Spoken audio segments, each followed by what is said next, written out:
Hi, David Johns here from Aspire Accommodation, and we're at the Cowling property again, just the other side of Keighley from where I live.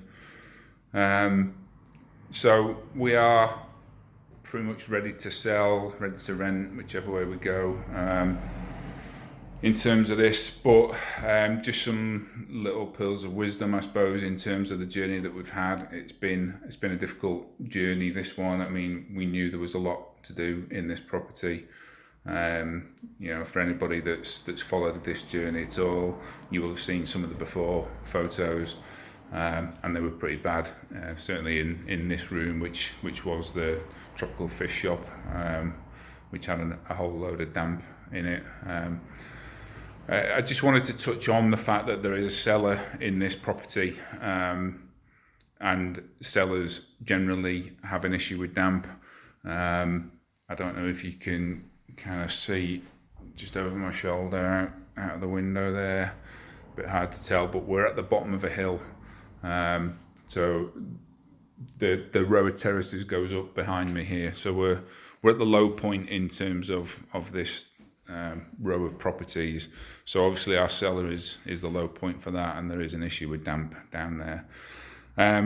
We had this house in pieces several months ago, 6, 7, 8 months ago, and it would have been very easy to have sorted this floor out at the time. We didn't. I was assuming that the builder I was using at the time might give me a heads up if he thought there was an issue. That wasn't the case. We knew it was damp, but we dried it out. We had dehumidifiers and heaters and stuff down there and dried a lot of that out. But there was an issue, and we had to end up replacing this floor, and we ended up having to replace this floor after everything was finished. So the way you see it now, in terms of all the flooring down, the kitchen fully fitted, all the carpets down, it's painted, it's everything. This is how it was when we found out that we needed to replace the floor, which was a bit of an issue. It's cost me several £1,000 and a load of hassle, to be honest, to do it. So, a learning point there again. Property with a cellar.